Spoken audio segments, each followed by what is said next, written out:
So, our first review is going to be for the Star Wars series, Star Wars Acolyte, Star Wars The Acolyte. It is a new Star Wars series on Disney Plus. They've been accustomed to doing these Star Wars series on Disney Plus now. Shows like Obi-Wan, shows like Boba Fett, shows like Mhm. Mandalorian, shows like Andor, and we reviewed all of those. All of those are up on the channel right now, youtube.com, the afternoon tune. You can type that in, and we given our thoughts on those. Sometimes for me, I think the Star Wars live action shows are a mixed bag. Mhm. You know what I mean? Sometimes I think you get something really great, like Andor, which I love. I'll defend Andor to Mhm. the last edges of the earth. I'll defend Andor. Then you get something like Boba Fett and go like, oh, maybe you should wrap this shit up entirely. So you know, you kind of get that. And then you get a majority of Obi-Wan Kenobi until the final episode, and then you can just cancel all this shit. And then even something that starts off kind of cool like Mandalorian, which I was never that Mhm. high on Mandalorian when it was out. But even now it's kind of like, let's see. And I know they're going to be turning that into a movie pretty soon. Yeah. Acolyte. So, what is the Acolyte about? Well, this series set at the end of the High Republic era of Star Wars, approximately 100 years before Episode One, which is Phantom Menace. There, and it's about kind of a little different. Oh, nice. Okay, so Chris has that. So you read also the EU stuff as well. I read the canon novels. Okay. I have a solid little stack of canon novels. Okay. Nice. Yeah, so it sets kind of 100 years before the first episode one there of Star Wars Phantom Menace. And it's a little bit of a different territory that I'm seeing a little bit where Star Wars is going. This is like a murder mystery investigation type story here. You have a character, Amandla Steinberg there, who you might have seen. She's been in things like Bodies, Bodies, Bodies. She was in Hunger Games, where she was Rue. She was also in the film The Hate You Give. She's the titular character here. She plays twin sisters here. She plays Osha and May. And it's a case of kind of mistaken identity at first. There's this person kind of going around killing all these different Jedi masters. And it's kind of the Jedi Order trying to find who this person is, track them down, capture them, and bring them back so they can face justice. That's kind of the setup here. You have some people here who, are the part of the team, the crew of people tracking them down. One of whom is Lee Jung Jai, who people might know. He was in Squid Games. He was the main guy there. He was the main broke motherfucker in Squid Games. In that series there, and I think the creator of the series is her name is, let me see if I can find her name. Leslie Headland, who Leslie created Headland. this. Leslie Headland, who said that, I mean, the reason she picked him is because she was a huge fan of Squid Game. She was a huge fan of that show, and she picked him because of that. And he actually learned English for this role, which is very impressive. He sounds really good. He's very, very impressive there. You also have Charlie Barnett, who plays Yord, who's a newly appointed Jedi Knight there. And then you also have Daphne Keene, who we haven't seen in a minute. Daphne Keene, who people might remember was a young girl. She was X-23 in the Logan film there. So they're part of the crew of Jedi that are going to hunt this killer down. So I'm going to pass it around to some of you guys, get you guys' thoughts on this series. Chris, since you are the expert Star Wars person, I'm going to pass it to you. What are your thoughts on Star Wars The Acolyte? So we're 5 episodes in, and I agree with everyone. Episode 5, Night, was pretty awesome in terms of action and stunt choreography and lightsaber sequences. I really enjoyed part 1 and 2. I thought it did set up a really great murder mystery that they kind of solved fast by letting us know that they are twins. So that was kind of solved fairly quickly, but they still did a really good job at building the mystery and tension and suspense of that fateful night that we get in episode 3, because there was something terrible that happened that caused the rift between the twins. There's something terrible that happened that made this little squad of Jedi just ridden with guilt to the point where one of them had to poison themselves, one of them had to exile themselves. So, you're curious. And for me, I was heavily invested episodes 1 and 2. When we got to episode 3 and we get the answer as to what happened, I was a little confused because the way it played out, it didn't seem like it was the Jedi's fault as to why everything kind of fell apart. It was May who started the fire. All the Jedi did was show up to the door and, you know, do what Jedi do. You guys have kids here. They're Force sensitive. We like to test them and potentially train them. That's what we do. We're Jedi. But the way the witches saw it and the way May saw it, you know, they came to our doorstep. They destroyed our home. They ruined our family. But we all saw episode 3. What did the Jedi do besides just walk in, test them, and, you know, Torben did take one of their blood without permission. That was kind of weird. But yeah, episode 3 for me was where I was a little confused and steam kind of fell from the show. And then episode 4, we get the off camera death of Kalnaka. That was a little disappointing. I did want to see that badass Wookiee Jedi in action. So I am intrigued still. I'm still following along. I was originally invested in Soul, more Osha than May, and the Padawan Jeki. After episode 3 and seeing what happened that night, I'm a little confused on motivation. So going into the latest episode, I was really invested in Jeki, and we all know what ends up happening to her. So, but getting to 5, I really enjoyed it, but overall investment kind of made the effects not really hit. I had a feeling it was going to be Manny behind the mask. It was fairly obvious. You mean Darth Bortles? Darth what? Darth Bortles. It's a joke from The Good Place. There you go. Yeah. Throw Molotov cocktails and just yell. I saw the meme and everyone's like, "This is the villain." Like what? Like, you know, I'm kind of on his side. Yeah. So I can see why. Yeah. So I think we all kind of saw it coming, but he's a badass Sith, whatever his Sith name is revealed to be. Yeah, after episode 3, something about the episode kind of took the wind out of my sails a little bit. I'm still gonna watch the show and finish it, but I'm kind of confused on motivation right now. They're doing a really good job at building the mystery, but with each episode, there's still more questions, and we're not getting a lot of answers. So I'm still intrigued, but I wouldn't say like now that Jackie's gone, like I don't know if there's any character in particular I'm like invested in. So that's where I am right now. Okay. Nick, what are your thoughts? Yeah, I'm a little bit aligning a lot with Chris and his opinion. I thought I liked the first 2 episodes that we got. I liked the mystery that they were building, even though they did answer the question of who. The more interesting question with any mystery is always going to be the why. And the why isn't explicitly spelled out. And even after episode 5, we're still, very confused about the motivation. And that maybe I think is intentional. I think there is much more to the Jedi that we're seeing in this series than we really have before. I like when Star Wars does take a deeper look at the actual practice of the Jedi, because when you really think about it, it's they go into people's homes, take their children, indoctrinate them into essentially this cult. Some people might have some feelings about that.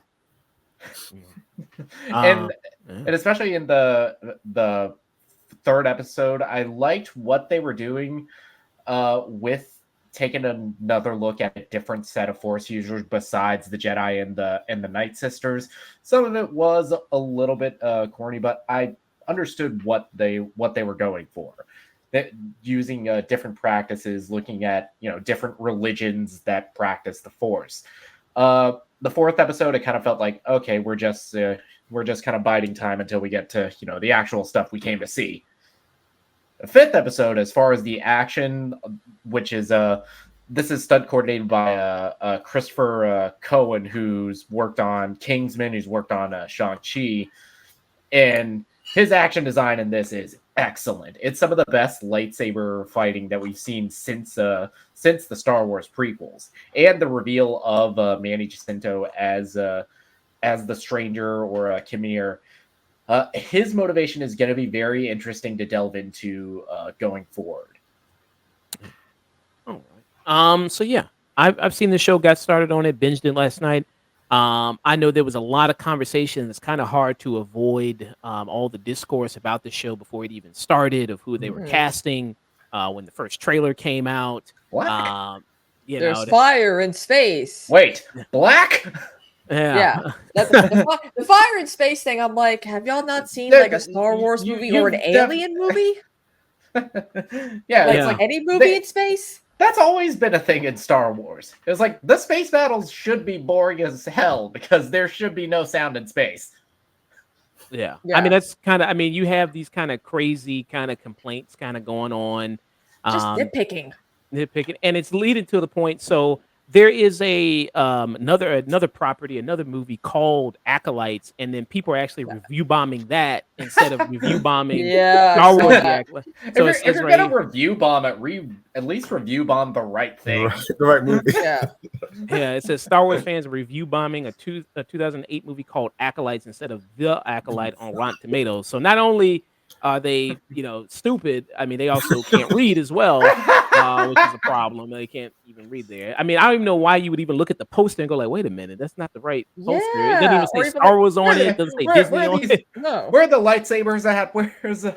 This is what I'm worried about the new Superman movie with James Gunn, because a lot of Zack Snyder dudes are going to be review bombing it before it comes out, which I assume, I thought Rotten Tomatoes was taking care of the review bombing, or even the opposite, which is review loving or whatever the hell, like love bombing reviews. I thought that they took care of that after Captain Marvel, but I guess not. Yeah, so you do kind of have that issue. There's also the issue Nick was saying where people went there. People had that kind of going on. That was a problem. People saw the trailers why there's no white dudes in this trailer, even though there's no white people. People, I guess, skipped over Carrie Ann Moss, I guess. God forbid there's white people. We can never have white people again. Did you guys know that black people are in commercials now? Yeah. What? Don't let them tell them that, I guess, So yeah, there's also that huge discourse kind of going in there. I mean, I just criticize the show for the show itself. You know what I mean? The actual material in the show, the writing, the directing of it, and that's what I kind of go into. And so so I was I didn't even really pay attention to that. I'm just looking at, the substance of the show and kind of what's going on here. I know that some people say as far as the canon goes with it, it kind of messes with some of those things, but I mean, Star Wars canon is all over the place in terms of Even it's then, never been that consistent. Not really, because the entire point of the prequels and the fall of the Jedi is arrogance and pride. Every time they come across a dark side user, they're in complete denial that it is even a Sith. Yeah. So, I would say for me, I would describe my feelings on the show, seeing these episodes. It's kind of bland. For me, it's a little kind of just lukewarm. I'm not super enthusiastic about it. I'm not super negative on it. I don't think I would maybe so far. Let's see how it ends. Maybe it has a great turnaround, and maybe these last 3 episodes really kick up. And then, episode 5 leads off at a really great place. And it's this heavily action-oriented episode with them fighting this Sith type figure. So maybe these last 3 will really kick off. You do kind of, it's interesting ground with this show as far as I've never seen a Star Wars property, at least to my knowledge. I've only really consumed the shows and the movies. I've seen some of the animated stuff. I don't know, maybe Chris can correct me as far as them doing a murder investigation type thing with the Jedi going out there. I mean, do you know something like that before, Chris, of them doing that? If you watch the Clone Wars, there's some cool arcs with clones figuring out what's happening in their brains as to why one of their brothers executed Order 66 a little too early. There's a great 3-episode, 4-episode arc with Fives and Tups. It's a great, well-written mystery. So there's that. Yeah. Okay, so that's Yeah. nice. So maybe there's also some other extended universe stuff that I don't know about that also kind of does a lot of that stuff. So I thought that And was an interesting setup.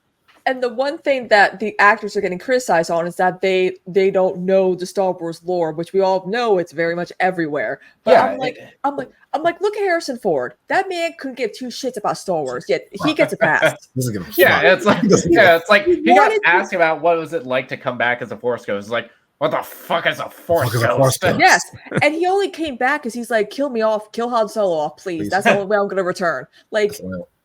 Yeah. oh Um, god, it's just Star Wars fans. They Oh, just want a whole different yo, universe And sometimes. Christina, to answer, the question about that, I gotta say, which one of these things is not like the others? others. Which one of these things just doesn't belong? Because have you've noticed when Mark Hamill discusses Star Wars and he's like there's some continuity issues here that makes no sense, and he's like doing his best Harrison Ford impression, I like, know. hey kid, it's not that kind of movie. Like, So I mean, I don't think an actor has to know all the stuff about the lore. I mean, I No. know there was a thing that went a little bit viral on Twitter, like the actresses from House of the Dragon. They didn't know which dragon was connected to another person. They're like, okay, I don't yeah. think it really. I mean, it really It's matters not there. job. When you're an actor, your job is to read what's on the page and perform it on camera. That is Absolutely. your entire job. That's Yeah. Everything else is there's- just gravy for you.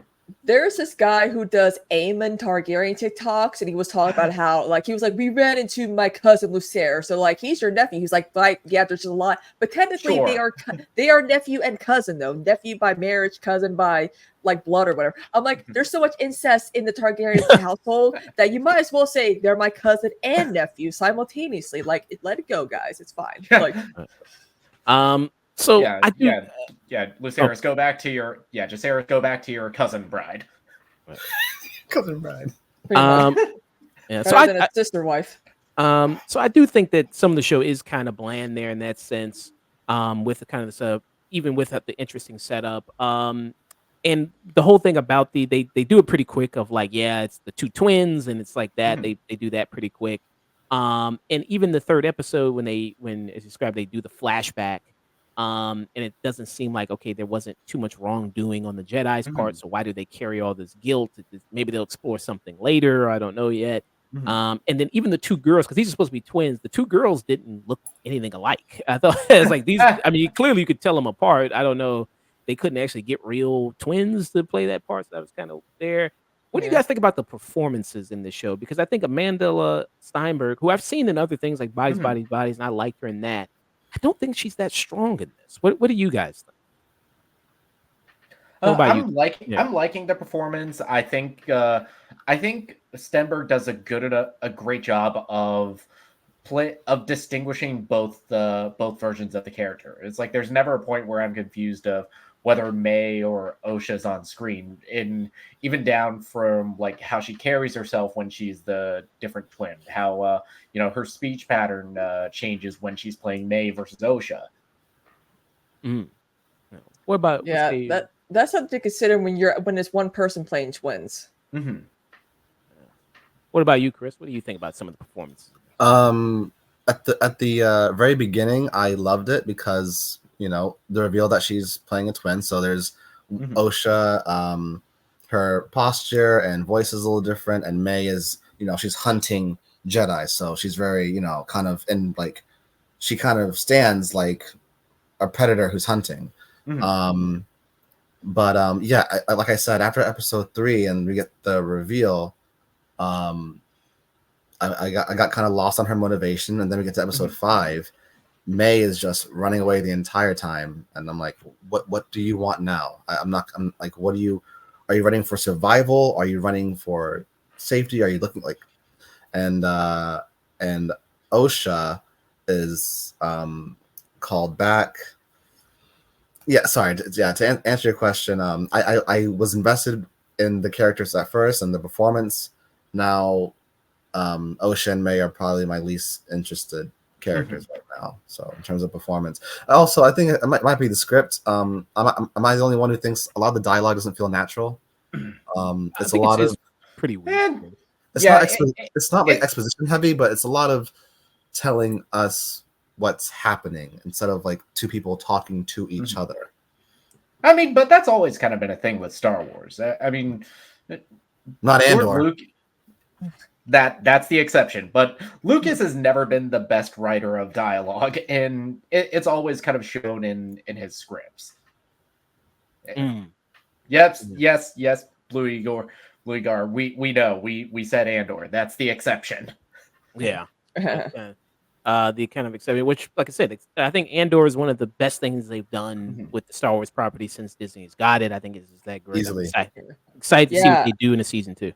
And in my opinion, Rogue One was probably the best Star Wars movie ever, because it just gets to the core of what that, the original movies were all about. Yeah, I mean, when it comes to kind of some of the dialogue in this, it is a little stilted.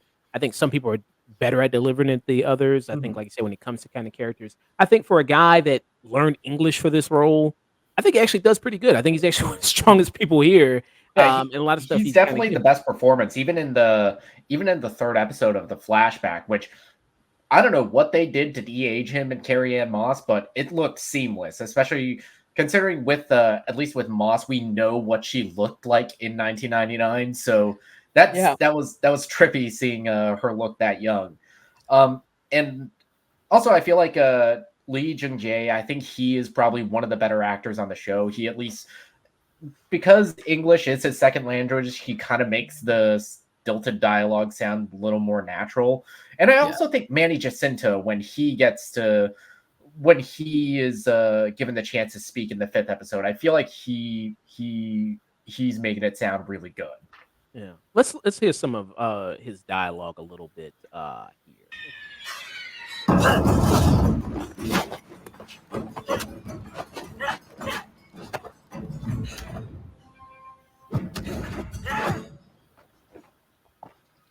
You attack me without a weapon. Why?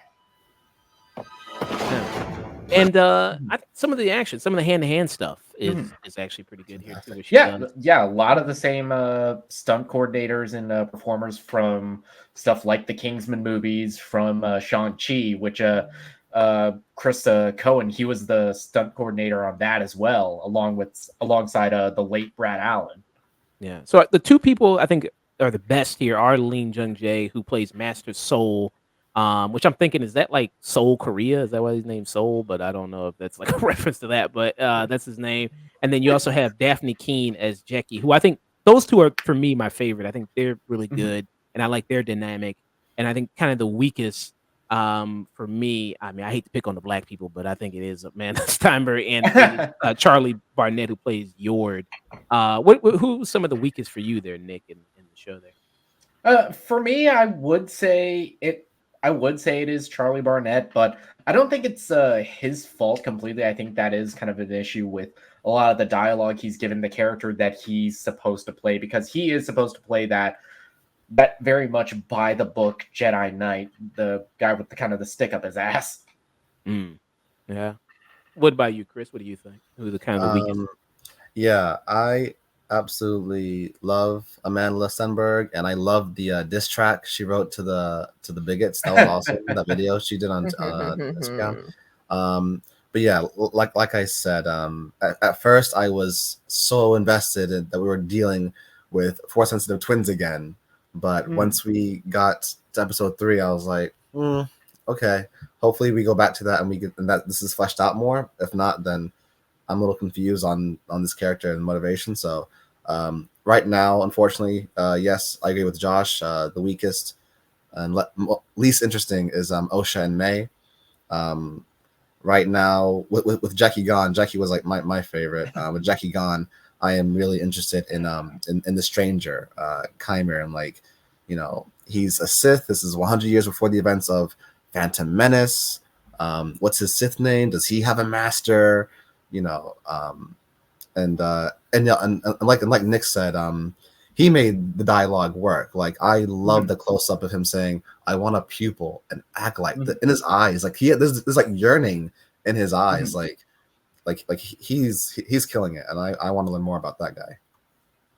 Yeah. And I think Manny works here. I think he works very well. I think he's also one of my favorite performances here. Yeah, you don't play a character as dumb as Jason Mendoza on The Good Place so convincingly and so hilariously for 4 seasons without having some acting chops. And I'm happy he gets to show more of it off here. Yeah. And I think he sells the scoundrel, kind of dirty, kind of cool charisma, kind of Star Wars kind of brings sometimes with more evil characters. I think he does that really well. I think he does that pretty well in this. Because he's really lean and he's wearing this big black cloak and like his hair's like in his face and it's like he's like he can hide a lot of whatever's weaponry and then he puts on his Darth Bortles outfit and he's like, damn, bro. Yeah. So for you guys, I mean, seeing all the other Disney live action Star Wars properties, where does this one kind of you think ranks for you so far amongst those kind of other ones there? For me, I would say this is probably it's hard to say because the show isn't finished yet. But I'd say as of right now, I'd say this is in like the low B kind of like high C tier of Star Wars. I mean, it's Rogue One, it's Empire, it's Andor. A tier, I'd say like Revenge of the Sith, Clone Wars, the first 2 seasons of Mandalorian. See, I'd put this above a show like Obi-Wan. And that's kind of where I'm at with it. I'm curious to see where it goes from here. But because June has been so stacked with television, with the Bear coming back, with House of the Dragon back, with The Boys being as good as it ever was, and of course I almost forgot My Adventures with Superman coming back. This is like the show that a new episode's out. Whereas all of those others, I'm like, I'm just eagerly waiting in anticipation. The lack of hype. I was like, this is out too. What about you, Chris? You said Chris or Kristina? Oh, Chris. Yeah, I think I'm gonna echo Nick. As far just the live action shows, I have Andor, Mandalorian, Ahsoka, Boba Fett, and Kenobi. As of right now, because the show it's not over yet, I probably have it right below. I have it between Ahsoka and Boba Fett. That the hype is, the wind's out of the sails. I'm still, as a Star Wars fan, I'm gonna come back every Tuesday and finish the show because I want to know what's going on. But overall interest compared to The Boys, House of the Dragon, The Bear, Star Wars The Acolyte is fizzling out a little bit. So as of right now, I have it like low tier, but if it finishes strong, I can probably put it above Ahsoka. I feel like where it is in the season with the reveal that Manny Jacinto's Chimera is the stranger, he is the main antagonist. So we know the who as far as the mystery goes, but we still don't know why. Why is he targeting all of those masters specifically? Why is he so gentle with Osha? Because he 100% knows that it's Osha that's lying in the ground unconscious in the forest, and he's like gentle with her. And why is that? And why did May cut her hair off and pretend to be Osha and go back to Master Soul? Yeah. Why do we hear Kylo Ren's theme when he's putting the blanket over Osha? That's a good catch. I didn't catch. That's a good catch there. Yeah. It's Kylo's theme. It's just kind of sometimes it's maybe in that kind of territory, which I almost think is kind of lesser there, even kind of worse than maybe something that was outright terrible, because it'd be more something to talk about and more something in ways they can improve. And in saying that, so you have the worst of the worst, which I think the worst of these, as I said, is like Boba Fett. That was to me really the worst of these. And it was like, man, what was even the point of this show? Are you doing this show? And I think the setup here, like I said, is nice and the concept is nice. And I haven't seen Leslie Headland's other show, Russian Doll. I've heard great things about it. Yeah, it's really good. Russian Doll's fantastic.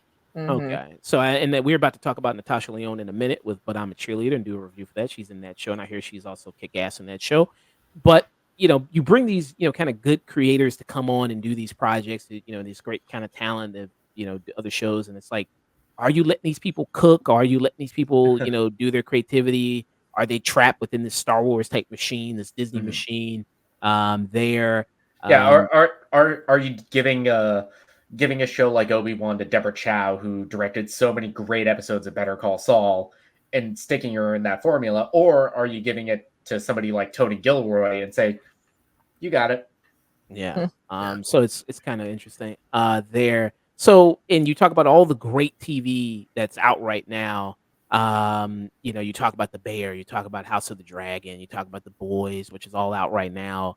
And you're like, man, I've seen peak, I've seen the valley. You know what I mean? I've seen the mountaintop. Of peak TV. And then you're gonna give me the acolyte here. It's kind of like going back to like 2015 and going back to watching Arrow after binge watching Daredevil. Yeah. It's like, man, I see what this can be. I see how great TV can be. And especially even in Star Wars, I know we keep bringing it up, but Andor is really fantastic. And I don't want every show to be like Andor. Andor has its own style and its own thing. It's what it's kind of doing.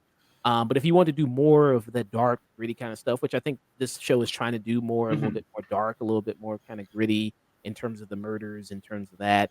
I don't think it's all the way sometimes somewhat believable that she can, like these Jedi Masters, like, why don't you just subdue her quick? Why are you playing games? Why don't just, use the Force, hold her up or something, or knock her, you know what I mean? Why are you doing all that? I mean, it's cool. I can, Kung Fu. Okay, I get that. But, maybe you could be ending this a lot quicker. I don't know. Like when she's fighting even Carrie-Anne Moss at the beginning, or she's fighting Master Soul in the others, like, you could just end this fight in like 2 seconds here. I don't know why you're playing around here. That's kind of a thing that's kind of confusing. So far with this show, if I had to give it a rating, I would give it I'd give it a low stream it for me. I don't think it's, if you had to say like, something to watch right now that is great, like you said, I would recommend many other shows before I would recommend this to you or to any other people there. So I just kind of give it a low stream it for me. Nick, what about you? What rating would you give it so far? So far, I've liked the mystery that they set up. I've liked all the action beats. I feel like it's some of the best we've seen in Star Wars since the prequels. But as far as like the story, the pacing of the show goes, I'm at that kind of same level. I'm at that low stream it. With all the great TV that is out in June. This is like the bottom of my, oh my God, I need to check this out. Yeah. What about for you, Chris?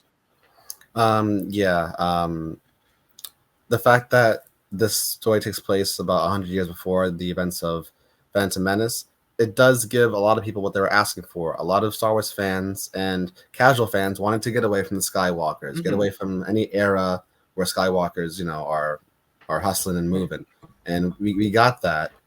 We got Force-sensitive twins. That's really cool. We got the High Republic, the golden age of the Jedi. It's really cool.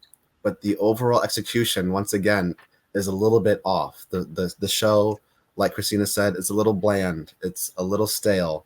I'm gonna, as a Star Wars fan, I'm gonna finish it. But like right now, give it a low stream it. But just real quick, episode 5. I think it was really, really cool that we had an East Asian Jedi Master and a Southeast Asian Sith actor like leading this conflict on screen in Star Wars. That was really cool because yeah, one of my people. There you go. One of my people. Well, it's like especially me as a Southeast Asian man. I'm half Filipino on my mother's side, and seeing Manny Jacinto get thirsted on Twitter after the 5th episode aired, I was like, "Let's go, King! Let's go!" And I like some of the things that add still. I like when they this all women kind of cult religion there with the Force, these Force people, and how people use the different the Force differently. I like that. I think that is interesting. It kind of reminded me. I mean, Star Wars takes a lot from Dune, anyway, but it kind of like Bene Gesserit, you know what I mean? Kind of a little bit like that. So I thought that was kind of there. So it kind of reminded me a lot of that. And it was funny when one of them called the Jedi deranged monks. I thought that was kind of funny. So yeah, I mean, we'll see how it ends. It's got 3 more episodes left. Maybe you can make a strong ending, strong turnaround. I don't know if it's just another case with these series where 8 episodes is like, I don't know, maybe if you did 10, maybe that way you could expand upon some things. You don't have to maybe rush some things as much in that. But yeah, so that was our thoughts there on Star Wars The Acolyte there on Disney Plus right now. Nick and Chris gave it a low stream it, as well as me. I gave it a low stream it as well. And hopefully Chris can be back when we review the final series all together when this ends. Yeah, so that was our review there.